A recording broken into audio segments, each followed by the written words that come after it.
नमस्ते आप सभी को। आप सबका एक बार फिर से स्वागत है इतिहास टेल्स बाय आकांक्षा में। मैं हूँ आकांक्षा, आपकी होस्ट, और ये है चैनल इतिहास टेल्स बाय आकांक्षा। ये चैनल बना है इतिहास पर बनी हुई कहानियों के ऊपर, महाकाव्य के ऊपर, प्रसंगों के ऊपर, जिसमें से हमारी पहली कहानी है महाभारत।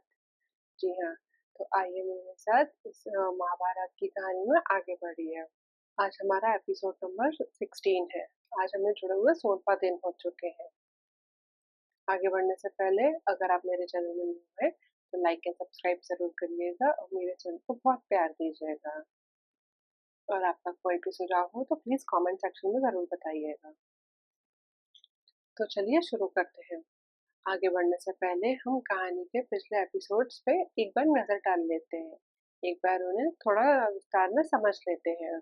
अभी तक के एपिसोड्स में मैंने आपको बताया था पांचों पांडव के बारे में और कौरवों के बारे में, उनके गुरु द्रोणाचार्य के बारे में और एकलव्य की कहानी के बारे में कि क्यों वे अपनी गुरु दक्षिणा के लिए प्रसिद्ध है, क्यों कौरव और पांडव भाई भाई होने के बाद भी एक दूसरे के दुश्मन बने हुए थे, क्यों दुर्योधन भीम को मारना चाहता था, ये मैंने आपको बताया था। कैसे दुर्योधन और उसके भाइयों ने मिलकर पांचों पांडव और माता कुंती के लिए एक षड्यंत्र रचा था, कैसे उन्हें मेले में मारने के लिए साजिश की थी, कैसे हुआ था निर्माण लाख के महल का, ये सब मैंने आपको पिछले एपिसोड में बताया था। और कैसे महामंत्री विदुर ने उन पांचों पांडव और माता कुंती को बचा लिया था उनको आगाह करके। और पांडवों में से दूसरे भाई भीम का विवाह कैसे हुआ था राक्षस वंश के हिंडिमा से, और जन्म हुआ था घटोत्कच का। तो इसी के साथ हम कहानी में आगे बढ़ेंगे। आज हम बात करेंगे उस पात्र के बारे में जिसने महाभारत की कहानी को एक नया रूप दिया था, जिसकी वजह से महाभारत की कहानी प्रसिद्ध है। एक स्त्री के सम्मान की कहानी। वह स्त्री कौन थी जिसने महाभारत के युद्ध का आह्वान कर दिया था, एक युद्ध छेड़ दिया गया था। तो जैसे कि मैंने आपको बताया था कि गुरु द्रोणाचार्य ने सभी अपने शिष्यों से पांडवों कौरवों से गुरु दक्षिणा मांगी थी, और उन्होंने राजा द्रुपद को बंदी बनाने को कहा था। जैसे ही अर्जुन राजा द्रुपद को बंदी बना के लाए थे, गुरु द्रोणाचार्य को लगा था कि उनका प्रतिशोध पूरा हुआ, और पांचाल के नए राजा बन गए थे अश्वत्थामा, गुरु द्रोणाचार्य के पुत्र, उनके बेटे। इसके साथ गुरु द्रोणाचार्य का प्रतिशोध पूरा हुआ था। वे अपने पुत्र को एक राजा बनाना चाहते थे और उन्होंने वह करके दिखाया था। और अपने दुश्मन पांचाल नरेश द्रुपद से बदला लेना चाहते थे, वह बदला भी उन्होंने ले लिया था। अब इसके बाद मैंने आपको बताया था कि पांचाल नरेश द्रुपद ने एक यज्ञ किया था पुत्र प्राप्ति का, क्योंकि उनके पास कोई पुत्र नहीं था, उनके पास सिर्फ एक बेटी ही थी। उस यज्ञ से पांचाल नरेश द्रुपद को एक पुत्र की प्राप्ति हुई थी, दृष्टद्युम्न। उस यज्ञ से पांचाल नरेश को एक पुत्री की प्राप्ति भी हुई थी, पर वह एक पुत्री को नहीं चाहते थे। यज्ञ करने वाले सभी ऋषियों ने पांचाल नरेश को पहले तो समझाया था कि पुत्री से ही प्रेम होता है, पुत्री ही आपका सम्मान करेगी, पुत्र नहीं करेगा।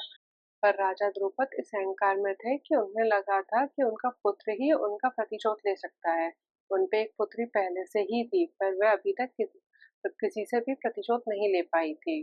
राजा द्रुपद की पहली पुत्री कौन थी, प्लीज कमेंट सेक्शन में बताइएगा, जिसके बारे में मैं आपको पहले भी बता चुकी हूँ। जैसे कि मैंने आपको बताया था कि वह यज्ञ किया था पुत्र प्राप्ति का, लेकिन जैसे ही ऋषियों ने भी आह्वान किया तो उस यज्ञ से एक पुत्री की भी प्राप्ति हो गई। उस पुत्री का नाम था द्रौपदी। जी हाँ, उस यज्ञ से जिस कन्या का जन्म हुआ था वह थी द्रौपदी, पांचों पांडवों की होने वाली पत्नी। द्रौपदी के जन्म के वक्त ही एक भविष्यवाणी हुई कि वह कुरुवंश के विनाश का कारण बनेगी। ये बात को भी राजा द्रुपद ने अनसुना कर दिया और उन्होंने अपनी पुत्री का त्याग कर दिया। उन्होंने द्रौपदी को पुत्री के रूप में स्वीकार करने से मना कर दिया, और वह वहां से अपने पुत्र को लेके चले गए। उन्होंने अपने बेटे से कहा कि तुम्हें मेरा प्रतिशोध लेना है, और जो मैं इच्छा रखता हूँ उसे तुम्ही को पूर्ण करना है। ये बात करके वह वहां से निकल गया। द्रौपदी निराश खड़ी थी क्योंकि वह उस राज्य में किसी को भी नहीं जानती थी। उसका अभी अभी तो यज्ञ से जन्म हुआ था। फिर वहां उसको एक सखी मिली, उसकी बड़ी बहन, द्रुपद की सबसे बड़ी बेटी शिखंडी। जी हाँ, शिखंडी द्रुपद की सबसे बड़ी बेटी थी। शिखंडी अम्बा का ही दूसरा जन्म था, जो मैंने आपको पिछले एपिसोड में बताया हुआ है। जी हाँ, शिखंडी को एक वरदान था कि वह समय आने पर भीष्म पितामह की मृत्यु का कारण बनेगी। और अब राजा द्रुपद की दूसरी पुत्री का जन्म जो हुआ था द्रौपदी का, उसके जन्म के समय पे भी भविष्यवाणी हो गई थी कि वह कुरुवंश के विनाश का कारण बनेगी। अब यहाँ से शुरुआत हुई थी महाभारत के अगले पड़ाव की। अब द्रौपदी और शिखंडी एक दूसरे से बात कर रहे थे। शिखंडी ने द्रौपदी को सब कुछ बताया कि कैसे उनके पिता का अपमान हुआ, कैसे उनसे उनका राज्य भी छीना गया था। द्रौपदी जितनी ही दिखने में सुंदर थी, उतनी ही चंचल थी। वह मन से बहुत ही खुश रहने वाली थी। जब उनका जन्म हुआ था तो उन्होंने धीरे-धीरे राज्य को देखना शुरू किया। वह राजमहल में गई और उनका दूध से अभिषेक कराया गया। फिर शिखंडी ने उनको नए वस्त्र दिए पहनने के लिए और वे सज के अपने आप को शीशे में निहार रही थी। वे बड़ी खुश हो रही थी कि इतनी सुंदर कन्या मैं ही हूँ। अब समय आ रहा था द्रौपदी के स्वयंवर का, क्योंकि द्रौपदी का जन्म एक छोटी कन्या के रूप में नहीं हुआ था। द्रौपदी विवाह योग्य थी, उनका जन्म इस उम्र में हुआ था, इसलिए उनके स्वयंवर का आयोजन भी किया जा रहा था। उनके स्वयंवर में कई राज्यों के राजा भी आने वाले थे। इस स्वयंवर में कैसे अर्जुन आएंगे और वह कैसे द्रौपदी से विवाह करेंगे, ये बात हम जानेंगे अगले एपिसोड्स में। वही मैंने आपको बताया था कि पांचों पांडवों ने वह वन छोड़ के वे आगे की तरफ प्रस्थान कर गए थे। वे आगे जैसे ही प्रस्थान कर रहे थे, वे एक जंगल में और पहुंचे।